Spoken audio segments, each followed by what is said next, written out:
Hey everyone, my name is Alison Walden and I'm the accessibility lead at Publicis Sapient. And I've spent the majority of the last almost 3 years now helping to institutionalize accessibility at one of the world's top 10 largest automakers. And I'm excited to share what I've learned with everyone today. So thank you so much for joining my session.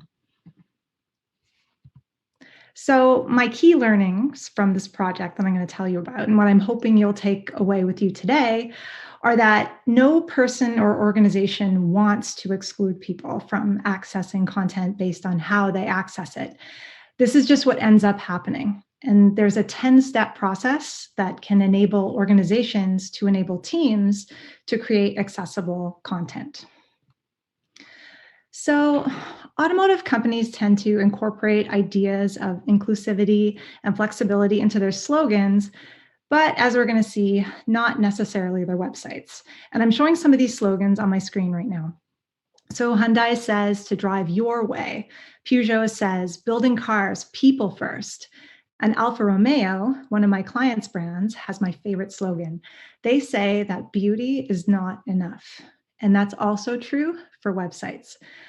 I am happy to say that my automotive client, Fiat Chrysler Automobiles, is different. It's not just in their slogan. They've put a real focus on web accessibility for the past 3 years. So the agency I work for, Publicis Sapient, built FCA's web experience, which includes a large component library with themed components that are shared across 6 brands. So this is a huge web experience that we needed to remediate. Here's the challenge by numbers. There are over 1,600 website pages that we needed to remediate, between 120 and 500 components, depending on how you define a component. There are 6 brands that share all of the components. So for each brand, the functionality of the component is the same, but it looks different. Our release schedule is monthly, and that's just to let you know what kind of bottleneck we were working with to get the fixes out. The team size was over 100, and that's to let you know how many people we had to train about accessibility to make sure that we weren't kind of working against our own efforts. And then finally, their initial accessibility score for the website, and I'll tell you how I got that in a few slides, was 43%. And I want to emphasize that low initial accessibility score for the website was not intentional. It just happened because no processes were in place to enable the teams to create accessible content or for the client themselves to recognize an accessible web experience. So everybody made mistakes. So here's a picture of a kid sticking his tongue on a frozen pole. So I'm Canadian, and pretty much anyone from a northern climate will wince when they see this picture. So we know it's not going to end well. And I wish the top organizational accessibility mistakes were as easy to spot as this mistake, but for most people, they aren't. So let's check out what they are. Here are some of the top organizational web accessibility mistakes, and I'm sure that many of us, all of us on this call, probably recognize these. So mistake number 1, leaving web accessibility until the end. Okay. Number 2, nobody in the team has ever used a keyboard or a screen reader to navigate. Okay, that's a red flag. Number 3, client has nobody on their team to validate accessibility compliance from their side.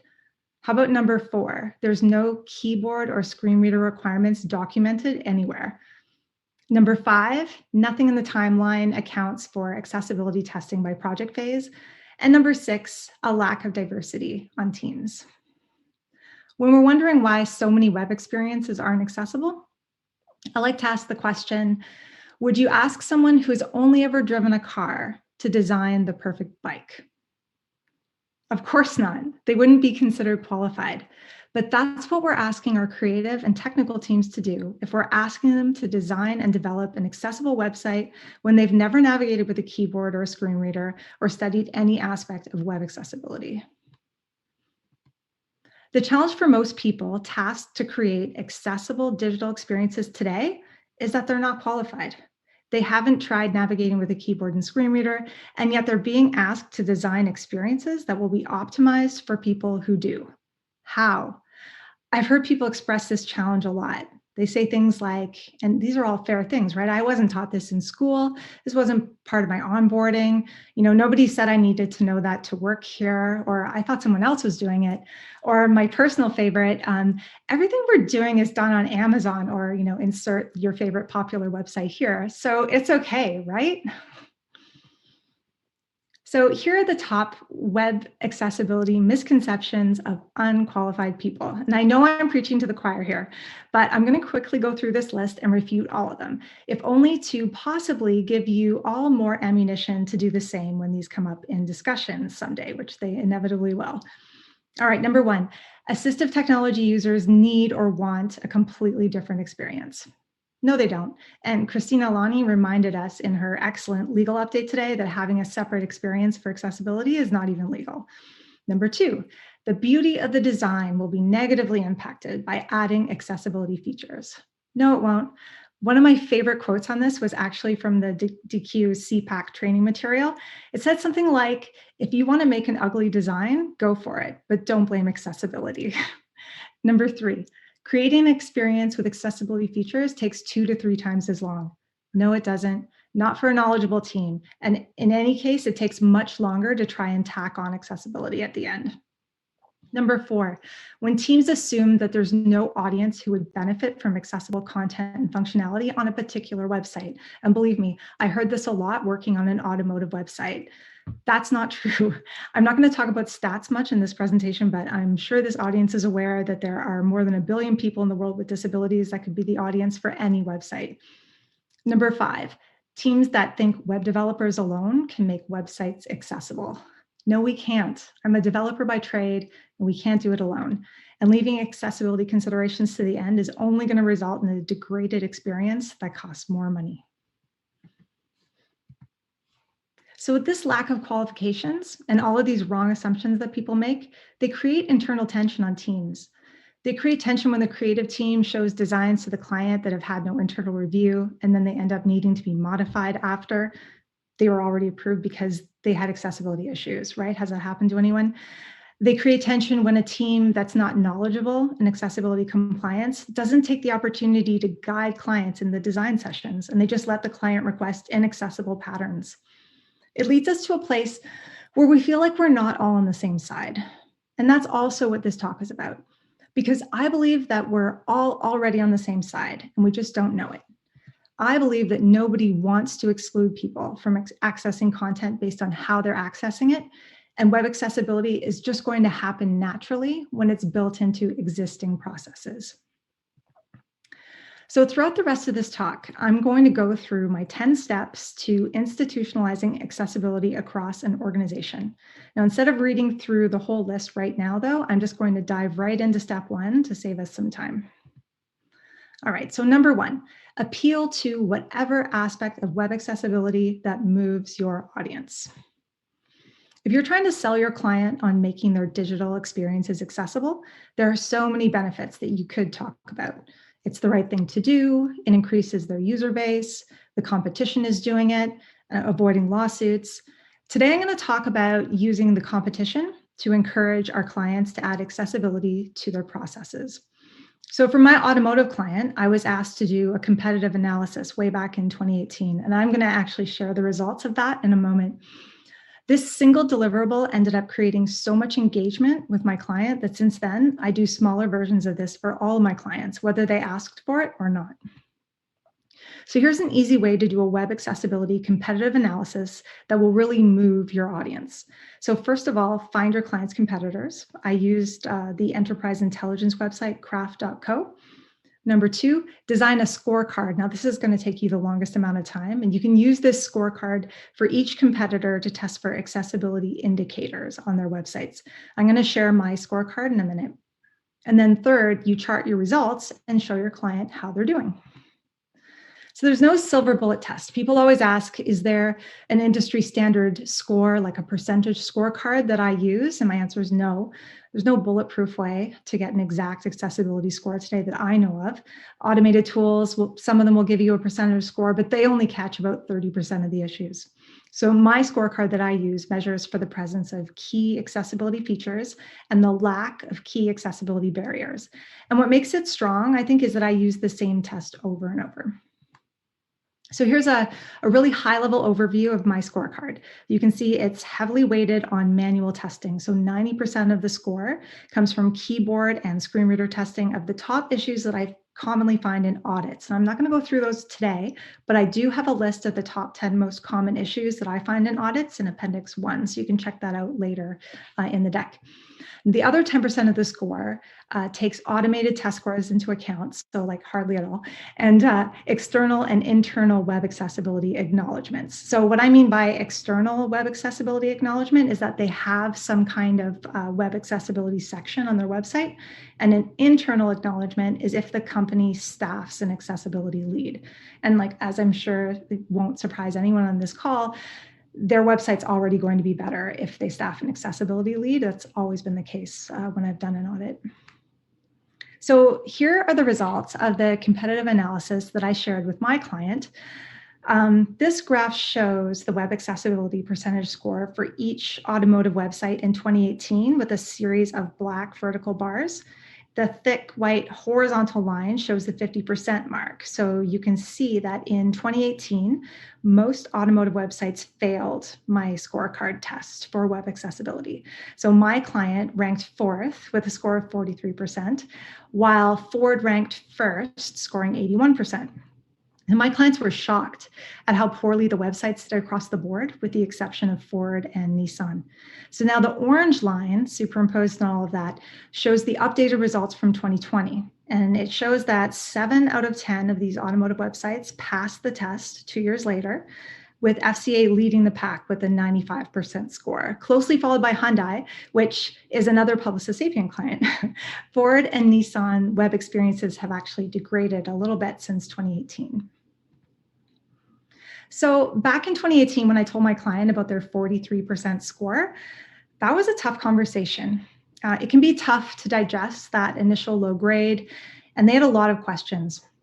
So here's my advice for how to relay the bad news, or as we call it in agency speak, the opportunities. So stay positive, focus on the opportunities for the future. Don't focus on the past. Focus on achievable quick wins, like things that you can fix right away. Highlight existing accessibility features. So if your client got 43% on their accessibility score, but they do have alt attributes, that's something that you can talk about in this conversation. And then also refer to accessibility compliance as a testable requirement. And that helps kind of remind clients that like, oh yeah, they haven't really been thinking about it either if they didn't realize it was a testable requirement until now. Okay, so now you've piqued your client's interest enough for them to get an accessibility audit done. So now we're on to step 2. This section is about not just doing the audit, but just doing an immersive audit. So what's that? We're going to talk about 3 ways to make your accessibility audit go further by using internal team members, recycling the audit results, and augmenting your team. Okay, number 1, assigning aspects of the audit to internal team members. So I always get a front-end developer to do the accessibility audit. So I feel like we're the best positioned to suggest resolutions or resolution owners, no matter what the accessibility issue, since we're fully involved in the process of creating experiences from wireframe to design stage. So I get this person to audit a set of representative pages, so pages that cover off all of the template types and component types on the site. But we get members of other disciplines to do audits for specific accessibility issues that relate to their discipline. So for example, we train copywriters on alternate text considerations, and then we get them to do the accessibility audit for image alt attributes. We train the designers to recognize contrast issues and do their own audit to recognize these issues. So getting internal teams to do their own audits for discipline-specific accessibility issues provides them with on-the-job training and a sense of ownership. So a designer coming off of an accessibility audit is way less likely to create a new design tomorrow with contrast issues. A copywriter coming off of an accessibility audit knows how to write alt attributes, and they're going to have great judgment when they're writing them in the future.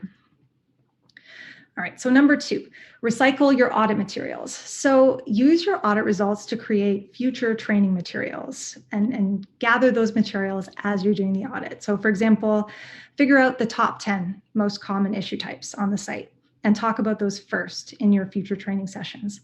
During the audit, categorize issues by discipline as you log them and create discipline-specific training with screenshots of the issues from the website. When you find content that's announced in a confusing way by assistive technology, don't just log the issue, also take screen recordings that you can show during your training sessions. So when you're doing these kinds of things mindfully upfront, you're going to save yourself a lot of time. And then number 3, be a team diversity opportunist. So diversity is one of those things that always makes everything better.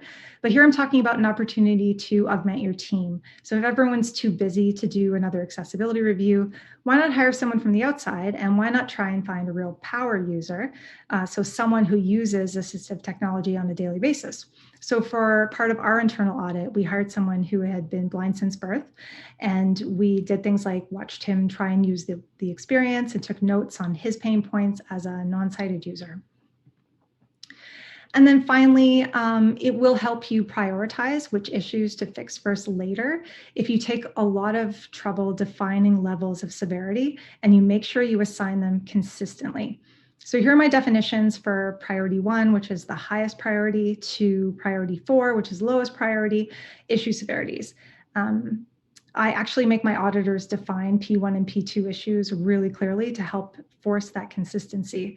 So we call something a P1, so a priority 1 to fix, if someone is prevented from using the feature successfully or at all. So for example, an interactive element, it doesn't work with keyboard. That's a P1. P2 is a serious problem that slows someone down and forces them possibly into a workaround. So I have as an example here, if someone opens a flyout menu with their keyboard and then they can't close it, they tab out of it and it's still covering most of the content, that's a serious issue, and they'd have to kind of work around to see the content underneath it on the page. P3 is a moderate thing that makes the experience less pleasant. And a P4 is just a really minor issue that's unlikely to cause problems, but it just damages your credibility. So maybe a few redundant alt attributes here and there. And I have another note in here, just if you have a P4 that happens everywhere on the site, you can make it a P3. So when you prioritize things in a certain way, it helps you understand, based on the impact to the user, what's going to have the biggest impact if you fix it first. Okay, so that's all for step 2, doing an immersive audit. We're going to move on to step 3. Train the internal and external team members and stakeholders, starting with screen reader training. All right, back to our analogy, teaching people to actually ride the bike before they try to design or build the bike is a key to triggering their empathy. I've had to do a lot of accessibility training at my work, and for the longest time, I didn't include screen reader training. Then I tried it once for a test, and I got so much more engagement from the team in the rest of the sessions. Finally, experiencing how difficult their site was to navigate with assistive technology piqued their interest the way nothing else did. And after that day, I started all of my sessions with screen reader training, and it works really well. Teaching the team how to use a screen reader gives them the power to assess for themselves all of the experiences, which is critical. So my automotive clients have become adept at checking our work for accessibility compliance, and this was a critical step for them since our contracts indicate that they're responsible for their own compliance. So if there's some problem with doing screen reader training, start doing demos of all your work with the screen reader, or key pieces of work. This shows the client that you're thinking about it, and it gives them a taste of what screen reader users will experience. So start with screen reader training or demos, and we're going to move to step 4. Follow screen reader training with discipline-specific training.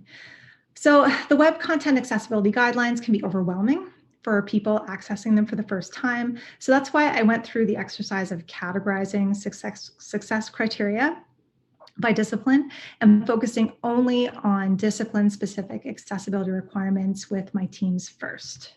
So after completing screen reader training, teams will be primed to learn how to improve experiences.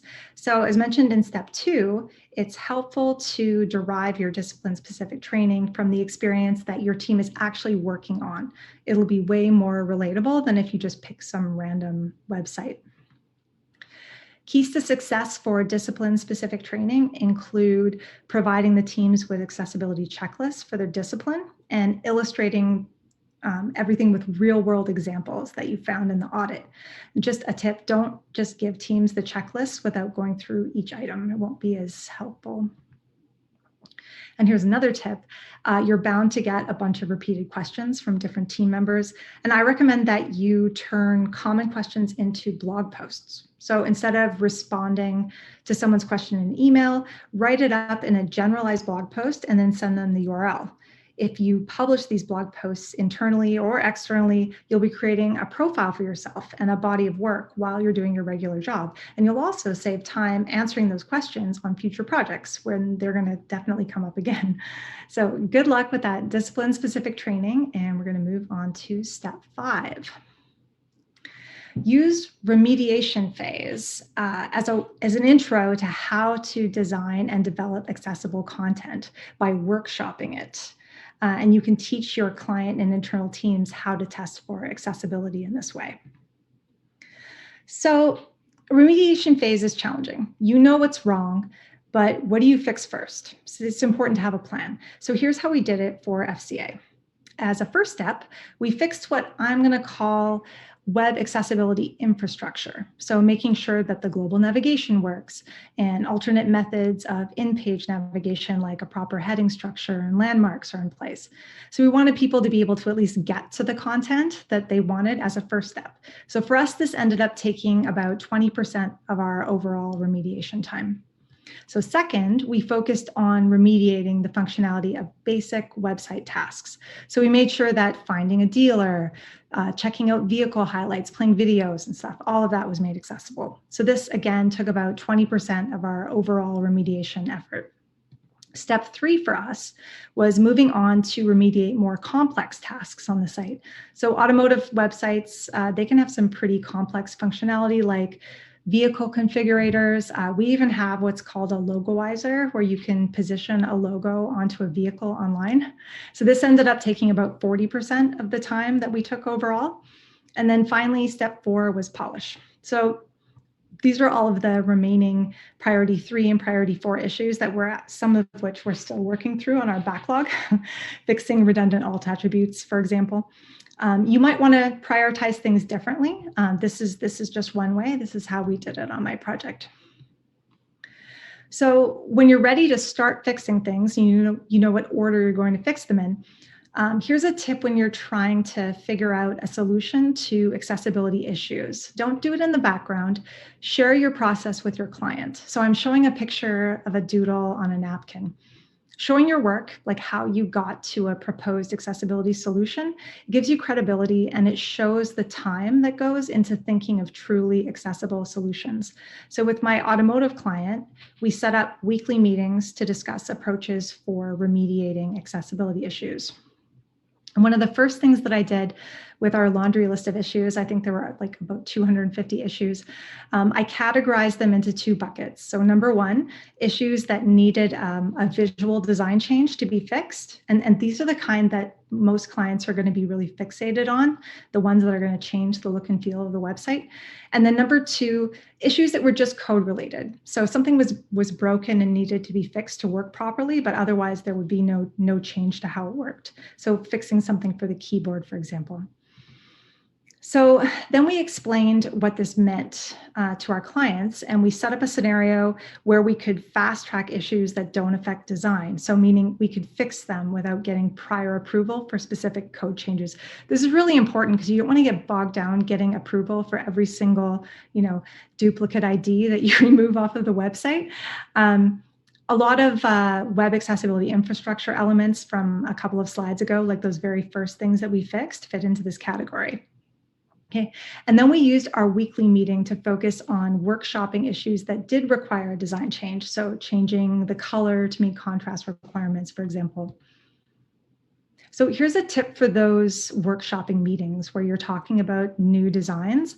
Come with an idea that's fully fleshed out so that the clients can just approve it. So for design changes, I would always include a screenshot of the proposed change in a visual format so there's no questions about how the change will look. And then I could just say, hey, can you approve this text change or provide alternate text? Or can you approve this new look and feel for the component or give us feedback? The idea here is to try and get all of the approvals done in the meeting so that there's no bottleneck for doing the necessary remediation. Okay, so that's step 5. Now let's move on to step 6. Defining accessibility ownership internally and across client teams. So I might have the order a bit wrong here, defining accessibility ownership. Once you get this far, you've probably already started doing this, but let's talk about how we did it for FCA. The main goal is that you don't want to be the bottleneck as the accessibility lead. So you're just one person. You can't possibly review everything for an enormous website on an ongoing basis. And there's also a risk factor. You don't want to be in a position where you're the one assuring your client that everything's definitely accessible. Your client needs to get to a place where they can own that for themselves. And you can't change your ways of working without buy-in from leadership. So in this slide, I'm outlining the 4-step process that we used to transition accessibility review tasks from the accessibility lead, which was me, to the leads of each discipline working on the site. So today, we're still in a position of transitioning quality assurance activities to our QA lead, and it's 3 years later, right? So this step can take a while. We all know how complicated it can be, and you need to be patient. But basically how it looks is this. Number 1, get permission from leadership that someone needs to own this for each discipline. Number 2, train the lead. So for example, we're still training our QA lead, but I would suggest even better than training the lead, train the lead and their backup. Number 3, design a timeline during which you'll provide support to them in their work, but the timeline has to have an end date. And then finally, number 4, hand off that responsibility to them. And once you hand over responsibility to other disciplines, maybe you get to go and start over again, getting this process in place for other clients. So these next few slides are about our training outcomes for my project over the 2+ years, I guess our first 2 years. So I'm showing a representation of our 75 to 110 member team. We kind of fluctuated. So we started out with just 4 of us having any kind of accessibility training. So this is supposed to be inspirational. If you feel like you're the only one at your company with this knowledge, you can still do something. So for this team, it was myself and 3 of the developers who had accessibility knowledge at the beginning of the project. But by the end of 2 years, we had 50 people trained and we had 3 people certified in accessibility core competencies. So this training process, it not only contributed to our success, like we couldn't have achieved success without it. But it's not perfect. In an ideal world, we would all be trained and all of the leads would be certified. This is how I feel about it. Now, those slides were about internal training, but we also did client training. So with clients, we focused on providing an overview of accessibility, screen reader training, and then the only deep dive we did for them was on design and content, which is, what they usually contribute to, not so much the development. And they needed this training in order to become comfortable assessing our work because they needed to officially accept our work and to take responsibility for their content. And this is also critical because we want to get to a place where clients are not creating issues unknowingly and blocking the progress of the accessibility initiative. So for example, we don't want them requesting inaccessible patterns like animations that can't be paused, etc. Okay, so that's it for ownership. Let's move on to step 7. Set up processes to test for accessibility at each project phase. So each phase should have its own accessibility review. In an ideal world, by now you have accessibility ownership set up for each discipline. So these reviews can happen within the team and you're not the bottleneck, but it might take a while to get there. So what I'm showing on this slide is an accessibility review set into each stage of the work. So your projects might not run in a waterfall fashion like I'm kind of showing here. And in that case, you need to have the skill set embedded on the team to be able to recognize potential accessibility issues. And an accessibility review needs to be part of your steps of doneness for your sprint. But the most critical part of this, no matter how you work internally, is to always review for accessibility compliance before getting the client to approve something. And this helps avoid awkward conversations later. So that probably seemed like a lot of reviews that I showed on the previous slide. And people usually ask me how much longer it takes to create an experience that's accessible compared to when we don't consider accessibility at all. And of course, it varies depending on the team.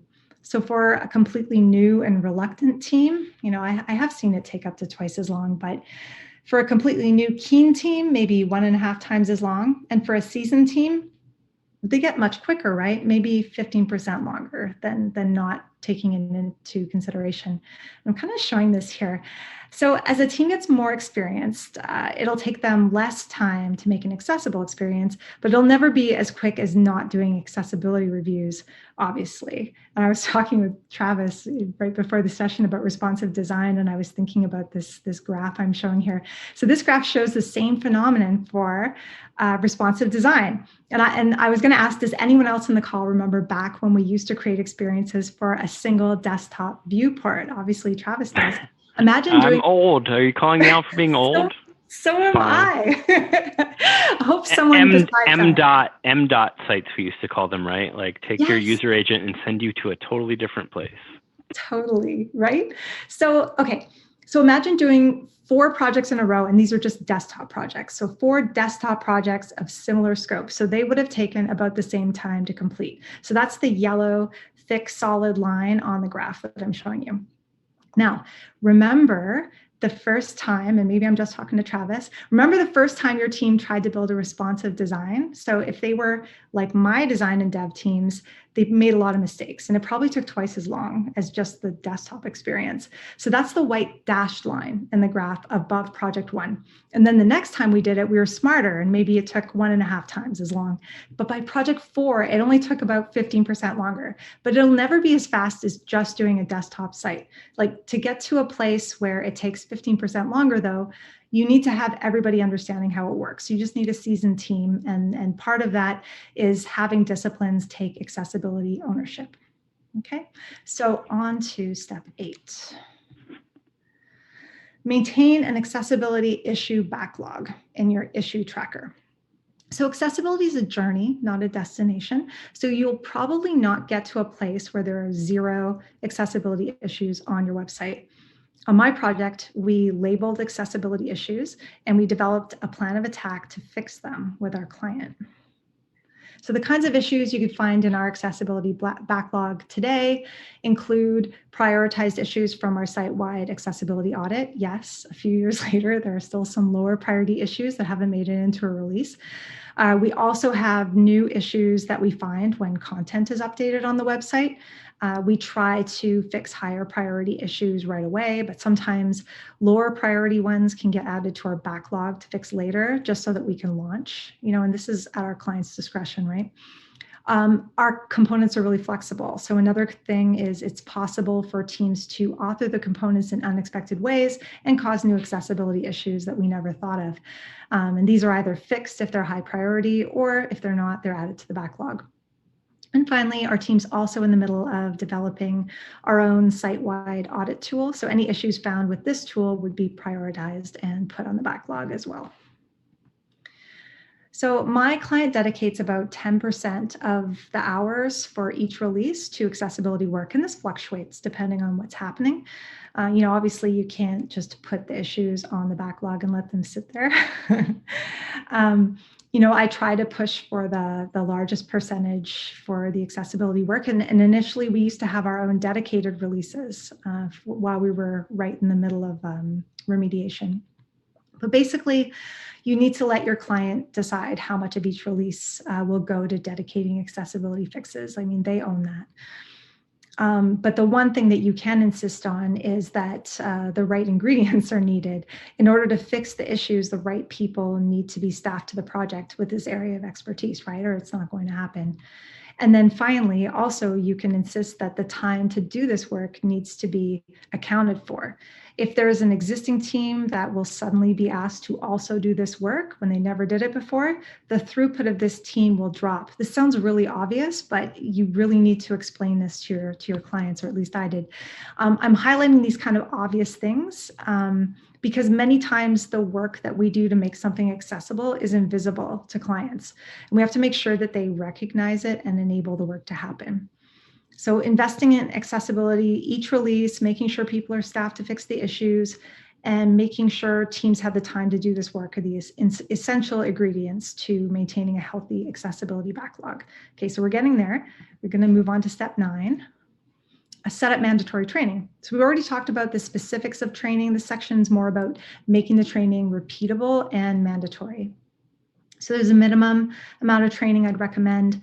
The most important thing you can do is screen reader training for everyone. Do discipline-specific training for design, UX, development, copywriters. Present the team with a status update for web accessibility at regular intervals. So I only do it once in a year, just to remind everybody that it's happening. Give a nice update.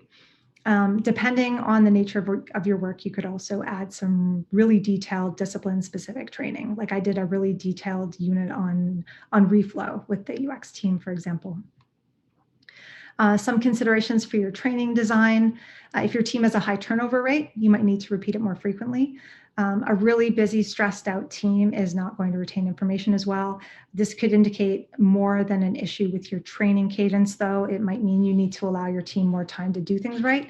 And then finally, your client might have specific needs around training frequency. Just a note on how to think about client training. It definitely takes a lot of effort and time to create good training. But once you have it, it takes less effort to personalize what you have for your particular client, like with examples from their experience. I reuse my training all the time. If you're trying to convince your boss that you need time to create training, you can position it as an investment, as in do it for free and build up really valuable reputation and influencing points with your existing clients. The screen reader training has been so popular, like my clients just love it. Or you can sell it as a service to new clients. So it's a win-win, the time you spend doing it. And then just my personal opinion on accessibility training for teams creating experiences at agencies. I think it should be part of an agency's mandate and their own investment. Like it's a critical investment that agencies have to do for their teams in order for them to have this necessary skill and enable them to create accessible experiences. So here's how we organize the training on FCA by quarter. Started with screen reader training, basic discipline training, and then we followed with deeper dive training later in the year. And I'm not going to read this out word for word. You'll have access to the deck later. We also had similar training in year 2. There were a lot of new people and existing people wanted a refresh. So, I only have a couple of years of sample training schedules to show you because we've only been at it for just over 2 years. We do keep tweaking these and adding to them, but the main thing is just to understand that you need to repeat it at a certain cadence. If you don't, old issues will begin to crop up again if you let people on the team who are not qualified. All right, moving on to step 10. Finally, at the last step, help the client set up a regular cadence for site-wide automated and manual testing. So as you're probably aware, site-wide audit tool is simply an automated testing tool that can crawl the whole site instead of just one page at a time. I think they're really good for noticing trends over time and for finding out locations of easily fixed issues like missing alt attributes for quick fixing. And of course, you still need to do manual testing to get a full picture of compliance. My clients don't pay for a site-wide audit tool, so at this time, so we're trying to help them find one that works for them. And I typically just access the tools list from the W3. I have the link on the screen here and it's in the deck. And I call companies and ask them for a quote and a demo because they don't usually post their pricing. And this is like a really fun activity to do. That's me. That's me. You're calling me. Yeah, I'm calling you. It's really great. few differentiators when you're looking at the tools, what's the solution type? Is it hosted or is it local? Most are hosted now. How is it priced? Is it priced by the number of scans that you can do or the number of licenses? What's the report format like? If anyone's found a nice, easy, free solution, let me know in the chat. A lot of questions are probably going to come up from your client if they get an audit tool in place. Like, it's not going to replace you. They're going to need some coaching. I've had clients wonder at the sheer number of errors and false negatives, prioritization of the error in the tool. So they're likely going to need some help parsing it. One of my favorites is, if the tool provides a percentage score and they're like, hey, this is cool. Our score is 85%. So are we done? No. There are going to be a lot of ways that, no matter which tool you get, there'll be lots of different ways to filter it. And so you can help the client make some wise filtering decisions as well. And actually, a lot of the same questions that need to be answered when filtering a site-wide audit tool are questions that should be answered in an overall web accessibility policy. So decisions like, which standards are we trying to follow? WCAG 2.0 or 2.1? What level of conformance are we trying to meet? Which pages are we testing? Does our site have pages with third-party content that's not compliant? How often do we want to review the full website? So it's a really great idea to document these decisions in an accessibility policy. We guide our clients to write their own accessibility policies. We don't write policies like that for them. However, I don't mind showing them reference material like this, who are, for people who aren't sure what to include in the policy. I got this from the W3 site. So we did it. We raced through all 10 steps. I hope that you found something in my presentation today to help navigate you and your client's journey towards an accessible web. And I would love to take any questions if we have time and hear anything that you've done to make this journey easier.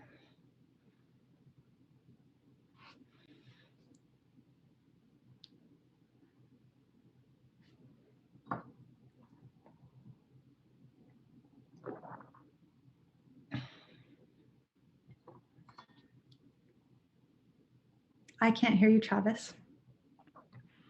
Hardware mute. Oh man, I didn't make that mistake all day. It's 8:13 p.m. Give me a break.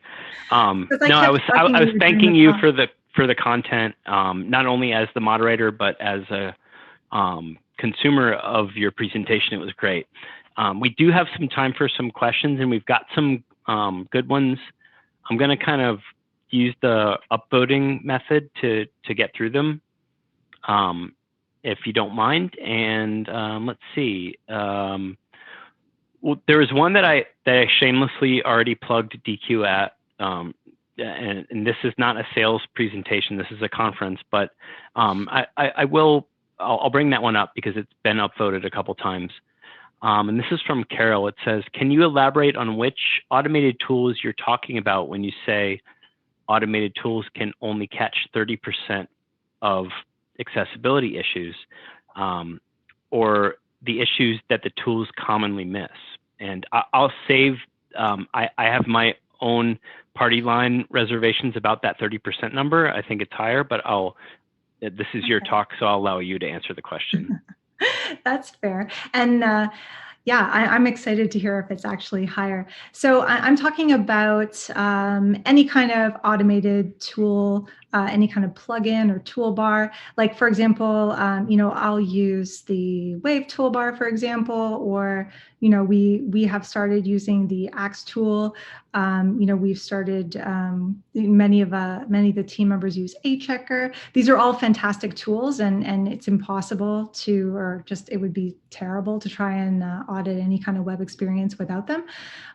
The kinds of things that they miss, though, are things that require human judgment to assess. So the example that I always tell to different clients or groups that I'm training is, let's say that an image tag is missing an alt attribute. So that's a missing attribute. That's something in the code that an automated tool can easily flag and say, that's wrong. You need a alt attribute in your image tag.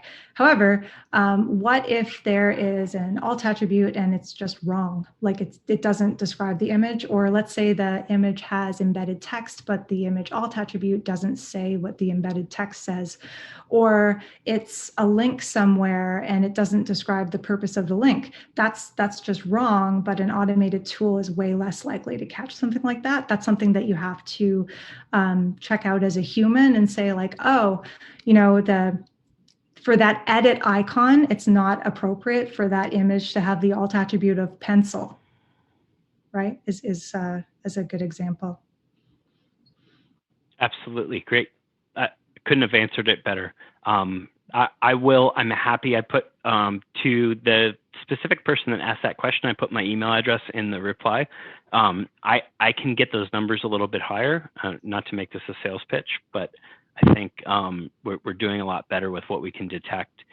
We're getting better and better. Soon I'll be out of a job, right? Like, yeah. when AI and machine learning gets like really scary, we won't have these problems. So let's move on to another question. Here's one that says, how did you care for issues that required component changes in your overall remediation plan? Sorry, could you repeat that? Yeah, I'm not sure I understand the context of component, but the question is, how did you care for issues that required component changes in your overall remediation plan? And so yeah, many of the issues that came up required changes to the component. I'm trying to think of a generalized example that I can think of. Maybe the content was the wrong order in the component. So maybe visually, if you're looking at it and you can take in the whole screen all at once, everything makes sense. But if you're just stepping through it one node at a time, maybe the content needed to be reordered. But any kind of component change that we needed to do, we would workshop it with the client. So we would show them the component as it was today. We would show them what the issue was. Like I would give them a demo with the screen reader so that they could understand why it was an issue. And then we would show them our process of thinking about fixing it. So back to the sketch on the napkin. So, and we would tie it back to which guidelines were being broken. And then we would show them our solution, and we would explain why this met all the requirements of the guideline. And 9 times out of 10, when you make it accessible, it actually improves the component overall anyway. Like right. I'm the curb cut experience, right? Like we like to call that, right? Like that's for wheelchairs, but it works for baby carriages and shopping carts and skateboards, and overall great usability. Mm-hmm. Yeah. So basically, it would all come out in the workshopping sessions. Okay, awesome. Sorry to rush through in the interest of time. I've got another question that's near and dear to me. I came from Capital One, so we did auto loans. So the auto industry was something that came up quite a bit. And this question I thought was great. We talked a little bit about this before we got started. It's from Anonymous, but it says, I'm really curious what your response was for people who asked why screen reader users would be on an auto site, with the assumption that visually impaired people wouldn't be able to drive and purchase a vehicle. And I have my own opinions, but I'm going to go to you, Alison, on that. Well, I had, I would have had my own answer, but I also had a colleague on the team whose father has macular degeneration, and his father is still, although he doesn't drive, he's still the person who cares about the features of the automobile that will be driven by his household. Head of household, right? Exactly. Yeah. Yeah. He does the research. He's insurance, financing, all of it. All of it. So he deeply cares, and it's quite offensive to him that on many automotive sites he can't access the information that he needs to do his research. And just we can't make those assumptions. And just for every person, like for every person in the same situation as my colleague's father, there's a million other reasons. I mean, my client has another experience where called Automobility, where they sell different vehicles with modifications for people with different needs when they're driving, that the car or truck needs to be equipped in a different way. I mean, it could be, anyone coming to navigate the website who for some reason needs to use a keyboard instead of a mouse, but they can still see perfectly well. Like, it's not just blind people who need to access the website. It's anyone navigating in any different way. 100%. One of the ones I often hear is, why does the drive-through ATM have Braille on it, right? Like, so there's a couple of different answers. There's one, like, there's a manufacturing answer. It's easier to just make all of the same parts, but also Uber or passenger, hello, like, you don't have to be the one driving to pull up to, and we're really close to it, you and I, especially, and a lot of the attendees, but you don't think about that. And I think that question that we had from, it was anonymous, I believe, but that it's a sensitive answer. You kind of have to handle people a little bit because they're making assumptions, but once they realize it, it's like, oh yeah, I get it. Mm-hmm. And I'm always grateful when someone asks that question, because then. Yeah, I saw you smile when I started asking it because we talked about this before the session. Yeah, I knew. But let me before we run out of time, here's a specific one. Do you know what prompted Chrysler to ask for this initial competitive accessibility audit? And I don't know whether or not you're able to share that, whether it's sensitive or not, but that was a question in the chat. So yeah, I wonder why they wanted the competitive analysis. I assume probably one of them just heard about web accessibility and they were sort of curious. How do automotive websites do for web accessibility? I can't actually guarantee that's why, but it did all start with a competitive analysis request. And yeah, it's a great question, and I should go and probe them as to why. Frankly, at the time, I was just so glad they wanted to do it. I can say at a high level, because I work at DQ and we're across many verticals, that competitive analysis is a somewhat popular thing. People want to know, like, what are my competitors doing? Am I okay? Am I up to par? Because it's quality. At the end of the day, accessibility is a quality thing, right? Like it's a human-based quality thing, but it's a quality thing. Like, is my code good? How am I doing versus my peers? Yeah. I guess we're a little bit over time. Let me see if I've got another question we can squeeze in.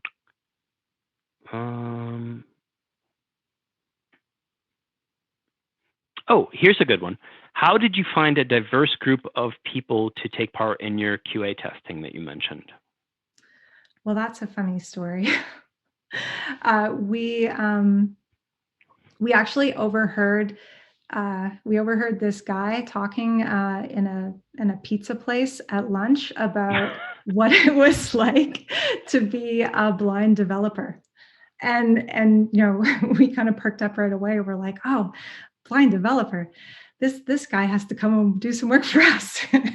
So we approached him and just told him that we work this agency, and we were interested in talking to him about this story doesn't scale. You have to eat a lot of pizza to find I know, this guy. I know, it totally doesn't scale. I had a joke in there. You probably won't be able to find somebody the way that I did. You got to eat a lot of pizza. Yeah.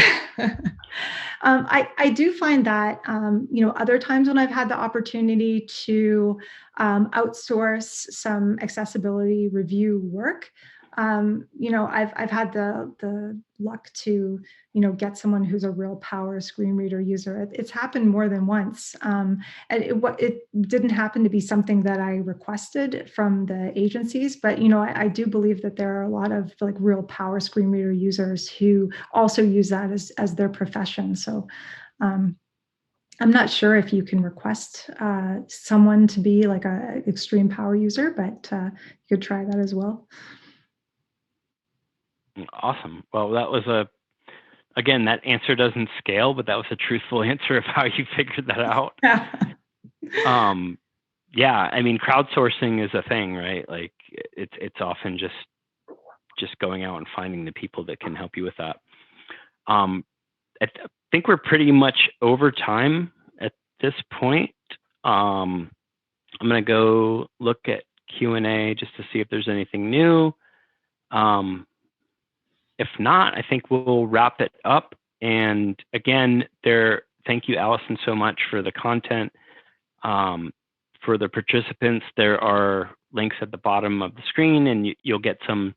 By the way, there's a follow-up survey coming. I think the first 1,000 people to complete it get free T-shirts and stuff like that. So be sure to look out for that in your email, and enjoy, hopefully, the rest of AxCon tomorrow. Hopefully you'll be at some of our sessions.